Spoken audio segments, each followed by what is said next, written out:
두 절의 말씀을 우리 한 목소리로 같이 읽도록 하겠습니다. 로마서 3장 19절, 20절 두 절의 말씀 우리 한 목소리로 같이 읽습니다. 시작.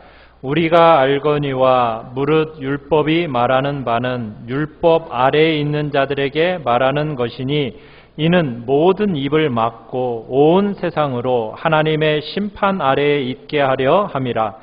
그러므로 율법의 행위로 그의 앞에 의롭다 하심을 얻을 육체가 없나니 율법으로는 죄를 깨달음이니라. 아멘. 오늘 말씀의 제목은 행위로 의롭다함을 얻을 사람이 없나니 라는 제목으로 말씀을 나눕니다. 우리가 지금 로마서의 한 큰 단락을 마무리하고 이제 새로운 단락으로 들어가는 도입 부분에 와 있습니다. 우리가 지금까지 로마서 1장 18절부터 시작해가지고 오늘 본문에 이르기까지 사람들이 얼마나 전적으로 타락하고 부패한 존재인지에 대해서 우리가 봐온 겁니다. 아마 구약성경 39권, 이 구약성경 39권이 우리에게 꼭 말해주고 싶었던 그 주제 하면은 바로 중요한 주제 중에 하나가 바로 사람이 얼마나 철두철미하게 악하고 죄된 상태 가운데 있는지를 보여준다. 우리는 이야기할 수가 있습니다. 이스라엘의 모든 역사가 우리에게 보여주고 있는 내용이 바로 그겁니다. 우리가 이스라엘의 역사, 출애굽으로부터 시작해서 왕정의 역사를 모두 다 이렇게 살펴보면은 사람들에게 하나님이 그렇게 많은 은혜와 복락을 주셨지만 그 은혜와 복락을 누리고 있음에도 불구하고 사람이 어떻게 그렇게 죄 가운데서 악과 타락과 부패로 그렇게 처할 수 있을까? 우리는 그 모습을 우리가 구약 성경의 역사 속에서, 이스라엘의 역사 속에서 보게 된다는 겁니다. 우리는 우리 인간의 죄된 상태, 부패된 상태가 정말 하나님의 복된 복락 가운데서도 얼마나 우리가 그런 존재 가운데 있는지를 보게 됐는데 바로 그런 사람을 향한 이제 복된 은혜와 복락에 대해서는 우리가 다음에 본격적으로 보게 될 거고요. 우리 19절을 우리 다시 한번 읽어보도록 하겠습니다. 19절 시작. 우리가 알거니와 무릇 율법이 말하는 바는 율법 아래에 있는 자들에게 말하는 것이니 이는 모든 입을 막고 온 세상으로 하나님의 심판 아래에 있게 하려 함이라. 자, 여러분 이 본문을 바르게 잘 해석하려면 자, 율법이라는 말과 율법 아래에 있다. 여러분 이 말을 잘 해석하는 것이 중요합니다.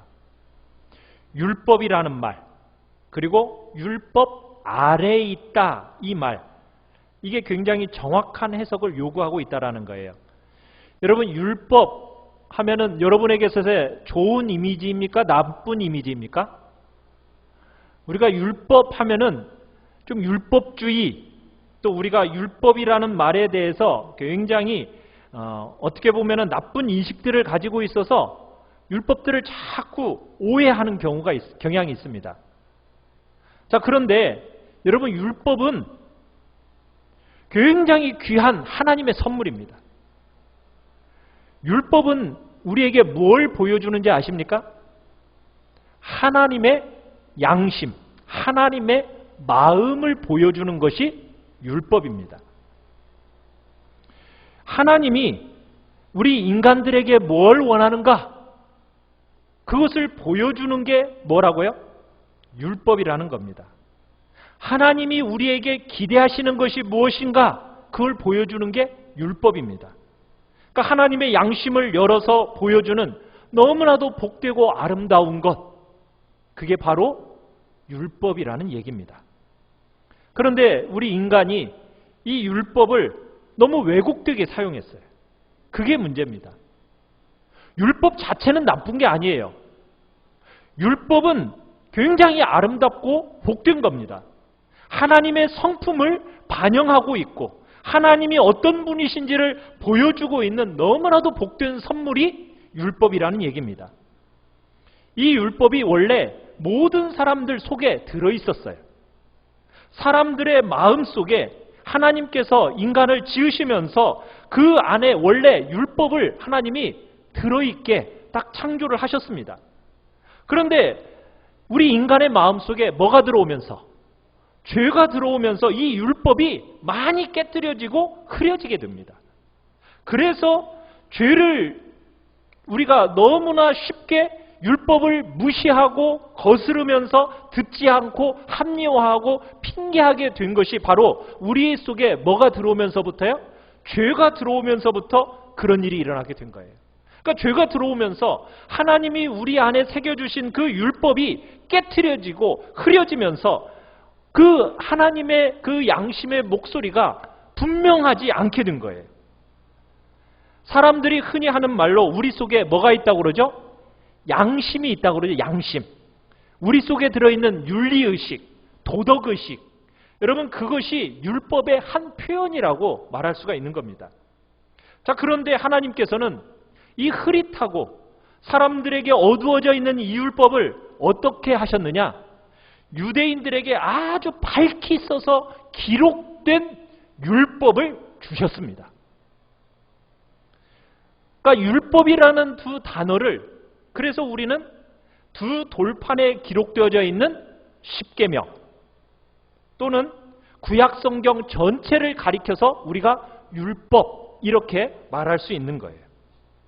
사람들의 마음속에 가지고 있던 율법이 죄로 말미암아 약해지고 흐려지니까 하나님께서 바깥에 명확하게 볼 수 있도록 하나님께서 하나님이 뭘 원하는지 하나님이 선명하게 그려주셨는데, 써주셨는데 그게 뭐라고요?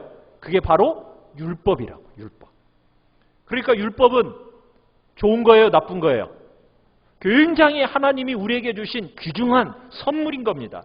우리를 향한 하나님의 복된 선물, 그게 바로 율법이에요. 자, 그런데 오늘 19절에 보시면 이 율법이 말을 한대요. 누구에게 지금 말을 한다고 그러죠? 자, 19절에 지금 율법이 누구한테 말을 한대요? 좀 말 좀 해주세요. 누구에게 지금 말을 한대요? 율법 아래에 있는 자들에게 말을 하고 있다. 지금 이렇게 표현하고 있죠. 자, 그러면 율법 아래에 있다. 여러분, 이 말은 무슨 얘기를 하는 겁니까? 율법 아래에 있다. 이 율법 아래에 있다는 말은 율법을 가지고 있는 유대인만을 가리키는 걸까요? 그건 아니에요. 율법 아래에 있다는 말은 물론 율법을 직접 받은 유대인들은 당연히 해당이 되고, 넓은 의미에서 율법이라는 것이 어떻게 되어 있다고 그랬습니까? 사람들의 마음속에 있는 양심, 도덕의식, 윤리의식 이런 것까지도 우리가 율법이라고 넓은 의미에서 본다면 율법 아래에 있는 사람은 어떤 사람들이에요? 그죠? 이 세상에 어머니의 모태로부터 태어난 모든 인생들이 어디 아래에 있다라고 말할 수 있는 거예요? 율법 아래에 있다, 이렇게 말할 수 있는 겁니다. 자, 우리가 지난주에랑 이제 얘기했던 것이 사람에게 있어서 가장 중요한 문제가 뭐라고 말씀을 드렸습니까? 우리 9절에 가보면은 모든 인간이 다 어디 아래에 있다라고 얘기했어요? 죄 아래에 있다 얘기했어요. 그러니까 우리가 이런 죄 저런 죄 짓는 것보다 더 중요한 문제가 뭐냐면 사람이 어디 아래에 있는 게 문제라는 거예요? 죄 아래에 있는 게 문제라고 그랬어요. 여러분, 죄 아래에 있다라는 말은 무슨 뜻이라고 그랬죠? 죄의 노예로 산다는 얘기예요. 죄의 노예로. 죄의 노예로 산다는 얘기는 뭐예요? 죄가 이렇게 해라 하면 이렇게 행하고 저렇게 해라 하면 저렇게 행하고. 그러니까 우리의 의지가 없이 죄에 의해서 끌려다니는 그런 존재로 우리 모든 인간들은 살고 있다. 이게 죄 아래에 있다. 죄의 노예가 되었다. 이런 의미입니다. 이것과 똑같은 단어의 표현으로 오늘 19절에서 뭐 아래에 있다라는 표현을 쓰고 있다는 거예요? 율법 아래에 있다. 이 말이 똑같은 말이에요. 그래서 이 율법은 누구에게 말을 하고 있느냐?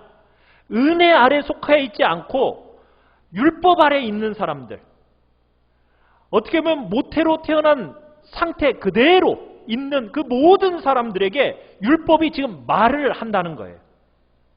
하나님이 우리를 향해 가지고 있는 그 기대인 율법, 그 율법은 은혜와 관계없이 살아가는 사람들에게 아주 중요한 말을 하고 있다라는 겁니다. 자, 그 율법이 무슨 말을 할까요? 자, 우리 19절 보면 이는 하면서 자, 무슨 말을 하고 있습니까? 이는 뭐예요? 모든 입을 막고 온 세상으로 하나님의 심판 아래에 있게 하려 함이라. 여러분, 하나님의 율법이 하는 가장 중요한 역할 중에 하나가 뭐냐? 뭐 하는 거예요? 사람들의 뭘 막는 거예요? 입을 막아버리는 거예요. 입을. 사람들의 딱 입을 막아버리고 하나님의 심판과 하나님의 정죄 아래 있도록 만드는 역할을 무엇이 한다고요? 율법이 한다는 거예요. 율법.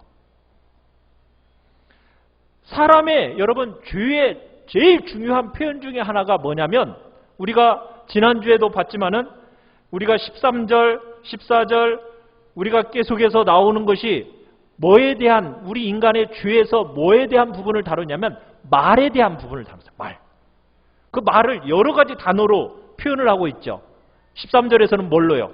목구멍, 혀, 입술. 14절에서는 입. 그러면서 우리 이 말이 정말 우리의 모든 죄를 담아 실어 나르는 거예요. 그 죄, 이 말을 어떻게 한다고요? 하나님이 율법을 통해서 막아버린대요. 멈추어지게 하신다는 거예요. 그래서 우리 인간이 하나님의 율법을 제대로 읽고 깨닫잖아요. 그러면 이 하나님의 율법은 우리로 하여금 입을 막아서 말을 하지 못하도록 만든다는 거예요. 말을 더 이상 할 수 없도록 만들어서 어떻게 한다고요? 하나님의 심판과 진노 아래 여러분이 있다라는 사실을 인정하게끔 만드는 것이 무엇의 역할이더라? 율법의 역할이다. 지금 오늘 사도 바울이 얘기하고 있는 겁니다. 사람들은 죄를 늘 어떻게 보고 있는지 아십니까? 어지간한 죄를 가지고는요, 죄를 지어도요, 그 죄에 대해서 자기보다 더 악한 죄를 지은 사람이 옆에 있잖아요. 그러면 자기가 죄인인지를 알까요? 모를까요? 몰라요. 우리 인간이 그렇습니다. 여러분이 삶을 살아가다가 또 늘 죄만 짓는 건 아니잖아요. 여러분들도 실수로 선 좀 행하시죠? 네. 실수로 선을 행하면은 그 실수한 선이 크고 중요하게 보이잖아요. 그러니까 그 중요한 선을 어떻게 해요? 우리 마음판에다가 막 기록해 놓잖아요. 내가 언제 어떤 날 이런 선을 행했어. 실수로 행한 그 선을 우리의 마음판에 딱 기록으로 남겨놓고서는 종종 우리 자신을 바라보면서 어떻게 생각해요? 그래도 나는 착한 사람이야. 그게 우리 인간의 마음입니다. 성경이 아무리 너희는 죄인이다, 모태로부터 태어난 죄인이다, 그래도요 동의를 못해. 뭘 보고? 그래도 나보다 나쁜 놈 저기 있고요, 제가 그래도요 나름대로 실수로 행한 착한 선들이 있어요. 이런 선도 행하고 저런 선도 행했다고요. 저놈보다는 얼마나 제가 그래도 착한데요 하면서 내 안에 좋은 것들 한두 가지 딱 붙들고서는 내가 죄인이라는 사실을 동의하지 못해요. 그게 인간이에요. 사람은 자꾸 내가 얼마나 선한데요, 내가 얼마나 의로운데요, 이걸 말하고 싶어 해요. 나는 그런 사람이 아니라는 거예요. 성경이 다 맞는 것 같긴 한데 이 대목은 약간 문제가 있다라는 거예요. 핑계할 수 없이 분명하게 죄가 드러날 때도 내 죄에 대해서는 자꾸 핑계대고 싶어하고 합리화하고 싶은 거예요. 이게 우리 인간의 모습이에요. 그런데 지금 하나님의 율법이 하는 일이 뭐라고요? 하나님의 율법은 그 인간의 입을 어떻게 해버린다고요? 막아버린다는 거예요. 막아버린다는 거예요. 사람들로 하여금 다시는 자신에 대해서 자랑하지 못하도록, 의지할 만한 제목이 없도록 그 사실을 어떻게 말하지 못하도록 입을 막아버리는 역할이 무엇이 한다고요? 율법이 한다는 거예요. 왜? 자신에 대해서, 자신의 죄에 대해서는 절대로 핑계하지 못하도록, 변명할 만한 구실을 댈 수 없도록 입을 막아버리는 것. 그게 바로 율법이 하는 굉장히 중요한 역할 중에 하나입니다. 여러분, 성도는 어떤 사람일까요? 여러분, 성도 하면은 그저 우리는 일주일에 한 번 이렇게 주일날 찾아와서 예배를 드리는 것, 규칙적으로 예배를 드리러 주일에 오는 사람, 그 사람을 성도라고 우리 하죠. 여러분, 그렇게 기준을 딱 정하면은 그 기준은 어때요? 굉장히 낮은 기준입니다. 성경적인 성도에 대한 정의에서 너무나도 낮춰진 정의예요. 또 성도를 이렇게 말하려고 하는 사람도 있겠어요. 말씀을 듣고 죄를 안 지으려고 애를 쓰는 사람, 하나님의 말씀을 순종하려고 애를 쓰는 사람. 그래요. 그렇게 정의할 수도 있습니다. 그런데 여러분, 이것도 귀한 정의지만 이것보다도 더 앞자리에 와야 할 게 있어요. 그건 뭐냐면 시간적으로든 여러분의 경험적으로든 이 정의보다 먼저 와야 될 것, 그 정의가 뭐냐? 성도는 우리의 생애 한순간에 자신의 입을 막아본 적이 있는 사람인가? 입니다. 자신의 입을 막아본 적이 있는 사람이라는 거예요. 손으로. 자신에 대해서 한마디도 말할 수가 없어서 자신의 죄에 대해서 어떤 조그마한 구실도, 변명도, 핑계도 될 수가 없어서 자기 입을 딱 막아본 사람.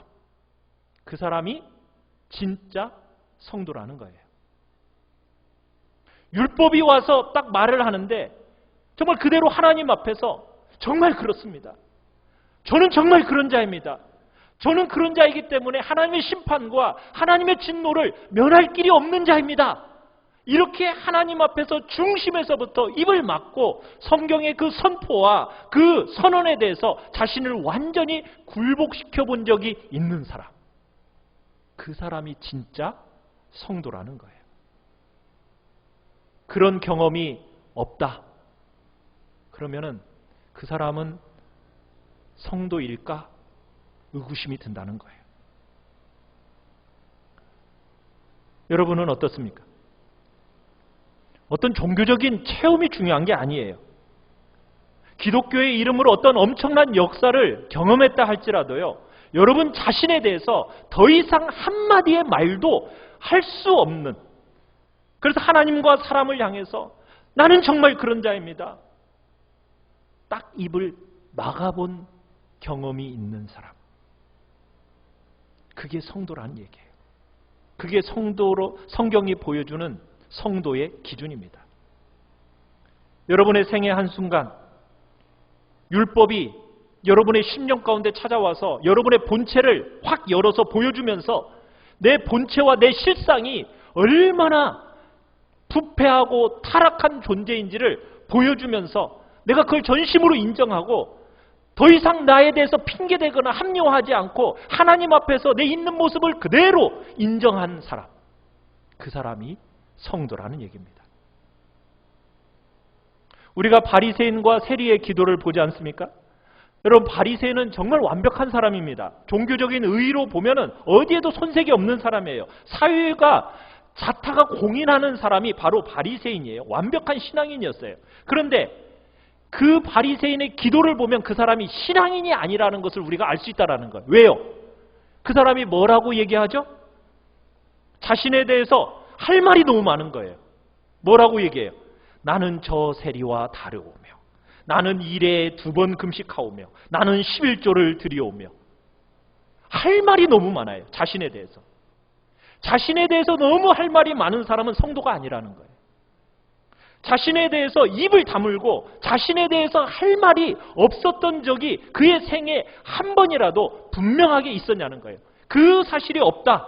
그러면 성도가 아니라는 거예요. 여러분이 얼마나 교회에 오래 다녔느냐, 이게 중요한 게 아니에요. 얼마나 많은 종교적인 경험을 했느냐가 중요한 게 아닙니다. 중요한 건 뭐예요? 세리처럼 내 가슴을 치면서 뭐라고요?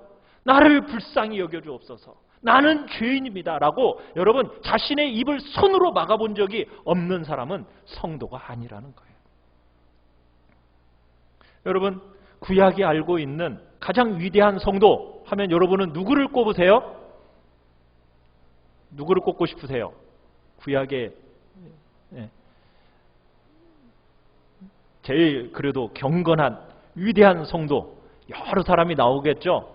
자, 그 중에서요, 욥이라는 사람은 정말 대단한 위대한 사람 중에 하나예요. 왜 그런지 아세요? 욥은요, 하나님이 인정한 사람이에요. 하나님에게 얼마나 기쁨이 되었는지 누구한테 자랑해요? 마귀한테 자랑해요. 마귀한테. 그죠? 하나님이 마귀한테 자랑해요. 뭐라고? 너 욥 봤냐? 야, 욥처럼 얼마나 훌륭하고 귀한 성도인지 야, 정말 모른다 하면서 마귀한테 자랑한 사람이 누구예요? 욥이에요. 자, 그러니까 이 마귀가 하나님 앞에 송사를 하죠. 뭐라고 송사를 합니까? 만약 하나님이 지금까지 욥에게 축복한 것처럼 그렇게 축복 안 하고 축복을 다 거두어가 가시면 아마 단번에 본색 드러낼 거예요. 다 그렇게 송사를 하죠. 자, 그러니까 하나님이 어떻게 하죠? 한번 해봐. 딱 허락을 하십니다. 자, 그러니까 마귀가 다 어떻게 해요? 막 다 거두어가기 시작하죠. 첫 번째는 뭐부터 거두어갑니까? 사랑스러운 열 자녀를 한꺼번에 그냥 다 데려가 버리죠. 죽이죠. 또 수많은 재물 하루아침에 다 날아가 버려요. 재앙에 재앙, 고난에 고난이 막 뒤이어서 막 찾아오니까 욥이 어떻게 했습니까? 그래도 입술로 범죄치 않고 주시니가 하나님이시오니 거두가신 분도 하나님이십니다 하면서 하나님을 찬양하고 괜찮다고 딱 믿음으로 고백하고 인내해요. 자, 그 모습을 바라봤던 하나님이 어떠셨겠어요? 굉장히 행복해 하시면서 마귀한테 또 그러죠. 봐라. 다 가졌는데도 불구하고 얼마나 신실하냐? 딱 이렇게 자랑을 하니까 마귀가 한 번 더 말하죠. 뭐라고 얘기해요? 한번 몸을 쳐보라고. 몸을 치면 달라질 거라고. 그래서 하나님이 그래? 한번 해봐. 그랬어요. 그러니까 말할 수 없는 공고가 욥에게 닥칩니다. 그 모습을 아내도 이해하지 못하고 뭐라고 얘기해요? 하나님은 저주하고 죽어버려! 그러고서는 도망가 버려요. 또 뭐라고 얘기합니까? 사랑하는 정말 절친들이 와가지고 뭐예요? 위로는커녕 막 네가 죄지었으니까 이러고 있지 막 하면서 송사하고 정죄만 난무한 것이 그 욥기서의 내용이잖아요. 그러다가 욥이 뭐라고 얘기해요? 너무너무 탄식하면서 하나님밖에는 내 말을 들을 자가 없는데 하나님이 가까이 계시지 않는다. 사람들 중에 누가 내 사정을 정말 그대로 들어주고 내 말을 제대로 이해해 줄 사람이 있을까 하면서 가슴 아파해요. 그때 하나님이 등장하셔요. 욥기 38장에. 하나님이 나타나셔서 욥에게 말씀을 하십니다. 자, 욥기 38장 2절로 3절 한번 띄워주세요.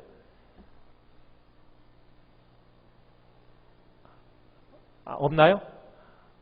네, 제가 읽어보겠습니다. 자, 무지한 말로 생각을 어둡게 하는 자가 누구냐? 너는 대장부처럼 허리를 묶고 내가 네게 묻는 것을 대답할지니라. 욥이 잘 인내했지만 그 고난 가운데서 하나님이 가까이 계신 것 같지 않구나. 누가 내 말을 들어 이해하며 이 내 억울함을 풀어주랴 하며 막 아파하고 있을 때 하나님이 나타나셔서 여러분 말씀하시는 거 여러 가지를 막 물으세요. 내가 땅에 기초를 세웠을 때 너 어디 있었냐? 너는 하늘 얼음창고에 들어가 본 적이 있냐?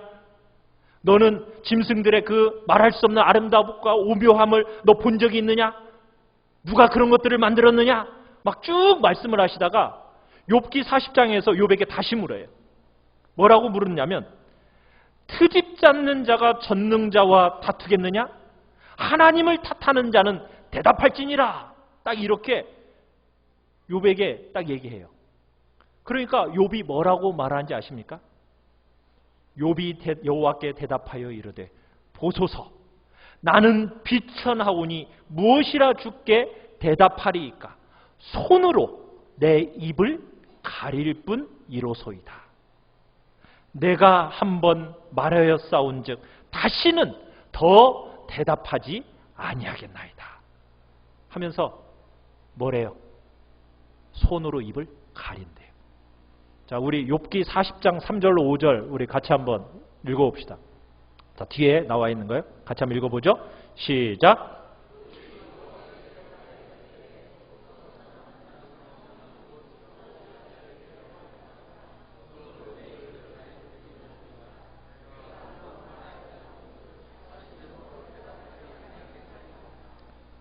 욥이 뭐 하고 있어요? 손으로 입을 다 가리면서 내가 더 이상 대답할 말이 없습니다. 대답하지 않겠습니다. 딱 이러는 거예요.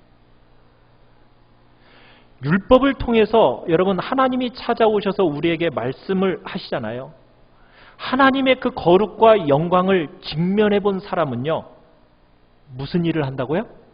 입을 닫습니다. 말을 멈춥니다. 변명하고 변론하고 판단하는 말 여러분 멈추립니다.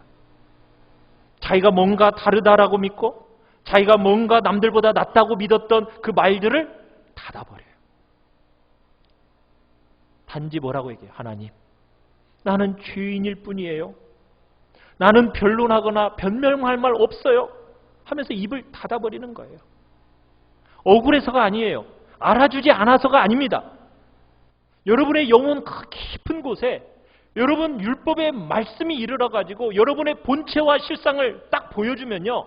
아무것도 말할 것이 없고 입을 닫아버린다는 거예요. 여러분 그렇게 입을 닫아서 말을 멈춰본 적 있으세요? 바리새인과 다르게 여러분에 대해서 말을 할 말이 없다는 사실을 여러분 보신 적이 있느냐는 거예요. 그 사람이 바로 성도라는 거예요. 성도는 어떤 사람이라고요? 자기에 대해서 할 말이 없는 사람. 자신의 삶과 자신의 본체에 대해서 너무너무 확연하게 보니까 할 말을 잃어버린 사람. 그 사람이 성도라는 거예요. 오늘날 왜 이렇게 우리 한국교회가 약해졌습니까? 우리 한국교회 성도들이 왜 이렇게 얄팍해졌습니까? 그 이유가 뭐겠어요? 아직도 자신을 잘 몰라서 그래요. 자기에 대해서 아직도 할 말이 너무너무 많은 거예요. 여러분은 입을 닫고 여러분이 하나님 말씀 앞에서 주님, 정말 저는 죄인입니다. 주님 불쌍히 여겨주십시오. 그 위에는 저는 주님 앞에 아무것도 기대할 것도 없고 요구할 것도 말할 자격도 없는 자입니다. 여러분 이렇게 말한 적 있으신가요? 이렇게 말한 사람이 성도라는 거예요. 여러분 그런데요. 놀랍게 하나님께서는 율법을 이런 데 사용하라고 율법을 주셨는데 사람들이 이 율법을 왜곡되게 사용합니다. 어떻게 사용하는지 아세요? 우리 20절 한번 읽어봅시다. 20절 시작. 그러므로 율법의 행위로 그의 앞에 의롭다 하심을 얻을 육체가 없나니 율법으로는 죄를 깨달음이다. 자, 율법이 찾아와가지고 우리의 본체를 딱 보여줬어요. 얼마나 전적으로 타락하고 부패한 존재인지를 딱 보여줬어요. 자, 그때 뭘 해야 돼요? 세리처럼 주님 불쌍히 여겨주십시오. 이렇게 해야 되는데 사람들이 어떻게 하는지 아세요? 그 율법을 행하려고 해요. 행하려고 해요. 자신의 실상을 보여주면 그 율법을 통해서 자신의 실상을 보여주면 하나님 앞에 납작 엎드려서 죄인이라고 인정하고 불쌍히 여겨달라고 하나님의 은혜와 긍휼을 기대하면서 나가야 되는데 뭐 한다고요? 율법을 행하려고 한다는 거예요. 율법을 순종함으로 자신을 의롭다라고 만들려고 한다는 거예요.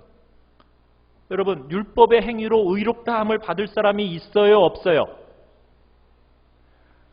율법의 행위로는 하나님 앞에 의롭다함을 얻을 육체가 없습니다. 성경이 이렇게 분명히 말하는데도요. 사람들은 그렇게 생각하지 않아요. 율법이 와서 딱 눈을 열어주는 순간부터 뭘 하려고 하냐면 그 율법 붙들고 한번 자기가 행해보겠다고 하는 거예요. 우리 속에 있는 윤리, 도덕, 양심의 목소리를 따라서 한번 살아보겠다라는 거예요. 돌비에 기록되어 있는 그 하나님의 율법, 성경에 기록되어 있는 하나님의 말씀, 그 들려진 대로 한번 그거 붙들고 살아보겠다라는 거예요. 그러다가 한두 개 딱 행하잖아요. 그러면 사람이 어떻게 생각해요? 아유, 나는 조금 낫네. 나는 저 옆에 있는 파렴치한 저 사람보다는 낫네. 율법도 없고 정말 율법도 알지 못하는 저런 인간들하고 나는 다르네. 내가 더 훨씬 낫네. 이런 식으로 생각한다는 거예요. 파렴치한 사람들보다 낫고 자기가 훨씬 높은 자리에 있다라는 것처럼 생각하는 경향이 우리 인간들 속에 있다라는 거예요.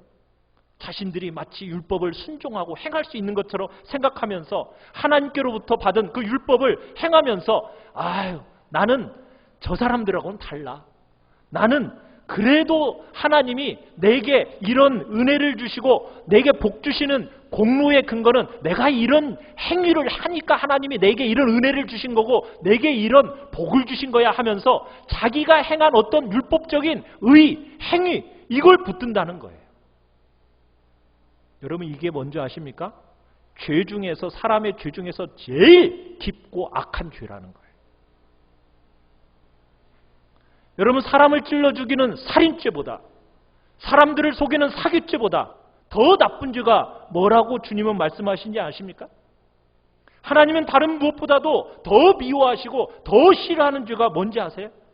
율법을 가지고 자신을 보고 하나님 앞에서 입을 닫아버리고 죄인이라고 인정해야 되는데 그것을 하는 것이 아니라 그 율법을 오용하면서 그것으로 자기의 의의를 쌓으려고 하는 것을 하나님이 제일 싫어하시는 악한 죄로 보이는 거예요. 율법을 행하면서 내가 그래도 이거 남들보다 이걸 내가 행했잖아. 이거 붙들고서는 자신을 하나님 앞에서 어떤 유리한 위치에 세우려고 하는 거, 자기를 그런 자리에 놓으려고 하는 거, 여러분 그것이 하나님 앞에서 제일 악하고 추한 죄라는 거예요. 여러분 그거 아시십니까? 그래서 우리 예수님께서 어떤 사람들에게 얘기하셨습니까? 여러분 사람들이 복음을 제대로 이해하지를 못해요. 제대로 이해하지 못하니까 이런 생각들을 하는 거예요. 나름대로 내가 말씀대로 노력해서 살았어. 안 하는 것보다는 낫잖아. 여러분 그렇게 생각한다는 거예요. 나는 나름대로 나는 최선을 다해서 발버둥 치면서 이렇게 사는데 저것들은 뭐야? 비교하면서. 여러분 주님 눈에는요. 그렇게 말하는 네가 세상에서 제일 악한 자다. 이렇게 평가를 내리신다는 거예요. 이게 성경이 주님께서 우리에게 말씀하시는 내용입니다. 여러분 이렇게 사도 바울이 얘기하니 여러분 바리새인들과 유대인들이 얼마나 속이 뒤집어졌겠어요. 그죠? 그래서 막 바울을 죽이려고 하는 거예요. 자기들은 그래도 적어도 율법을 붙들고 순종하려고 노력했는데 그래서 자신들은 다르다라고 생각했는데 그런데요 주님은 누구를 받아주셨습니까? 창녀들을 받아주셨습니다. 주님은 현장에서 간음하다가 잡혀온 여자를 용서하셨습니다. 철천지 원수같이 생각하고 나쁘다고 믿었던 세리들을 다 용서받고 받아주셨습니다. 세상이 포기한 죄인들은요 우리 주님이 다 받으셨어요. 주님이 그런 사람들 받아주시기에 조금도 주저함이 없으셨습니다. 그런데 주님이 받지 못한 사람이 있었어요. 누구였습니까? 바로 율법을 행하면서 자신을 의롭다고 여기려고 드는 자들. 그런 사람들은 주님이 안 받아주셨어요. 율법의 의의를 붙들고 한두 개 이런저런 선한 일을 행하고서는 그런 거 붙들고서는 아유 그래도 나는 저 사람보다는 나 스스로 의롭다고 여기는 그런 사람들은 하나님의 은혜의 세계로부터 멀어진 가장 악한 죄인 중에 죄인이다. 그런 사람은 하나님 앞에 설 수 없다라는 거예요. 이게 지금 사도 바울이 얘기하고 있는 내용이에요. 율법 자체가 문제가 아닙니다. 사람이요 전적으로 부패되어 있기 때문에 사람은 율법을 준수할 수가 없어요. 사람은 율법을 행할 수가 없도록 되어 있다고요. 우리 인간은 다 망가져 있고 깨트려져 있는 존재예요. 사람은 윤리와 도덕과 율법을 행함으로 스스로를 절대로 의롭다고 할 수 있는 존재가 아닙니다. 여러분이 한두 개의 율법을 행하게 될지라도 결국 율법의 준행이 여러분 죄의 권세로부터 완전히 우리를 절대로 구해내지를 못해요. 또다시 죄에 넘어지게 되어 있고요. 넘어지고 또 넘어지게 되어 있어요. 율법을 범하는 자로 반드시 나타나게 되어 있다는 거예요. 그런데 사람들이 그렇게 생각해요? 안 해요? 그렇게 생각을 안 한다는 거예요. 나는 그래도 몇 개 행했다는 거예요. 저 사람은 10개 중에 10개 다 범했는데 나는 그래도 몇 개, 2개, 3개 지켰다는 거예요. 우리 늘 이렇게 생각한다는 거예요.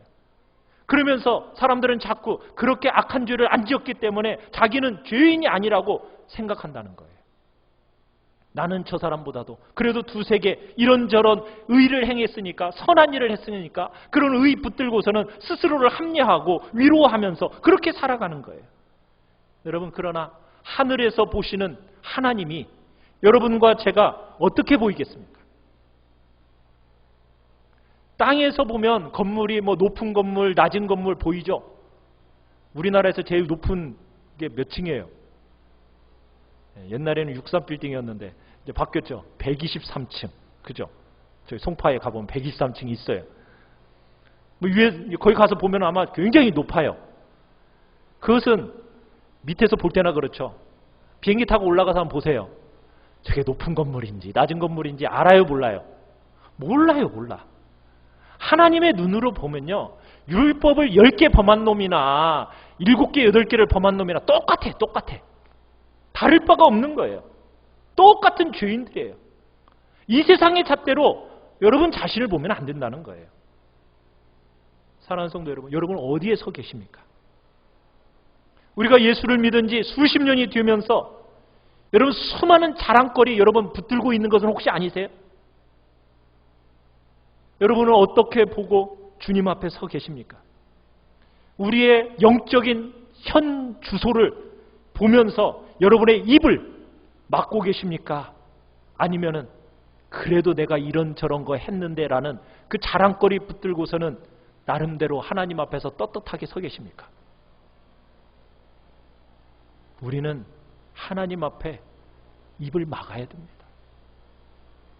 우리의 죄성을 주님 앞에 자복하고 하나님의 은혜가 아니면은, 우리 예수 그리스도의 대속의 은혜가 아니고서는 내가 주님 앞에 설 수 없습니다라고 여러분 그렇게 철저히 고백하면서 나아가는 사람이 진정 성도라는 거예요.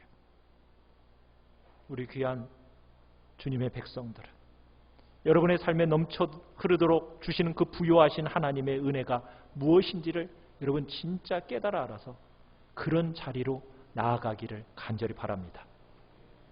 이건 초신자 때에만 여러분 나아가는 자리가 아닙니다. 평생토록 우리는 하나님 앞에서 입을 막고 나는 죄인입니다. 하나님의 긍휼과 은혜 밖에는 내가 붙들 것이 없습니다. 하나님 나를 불쌍히 여겨주십시오라고 우리는 그렇게 끊임없이 반복하며 나아갈 수밖에 없는 죄인이라는 것을 주님 앞에서 여러분 고백하시고 주님 앞에 진실되고 의로운 하나님의 거룩한 성도로서 우리 모두가 나타나시기를 간절히 축원합니다. 우리 찬양합시다. 나 같은 죄인 살리신 주 은혜 놀라워. 여러분 이 찬양은 그저 초신자였을 때 내가 구원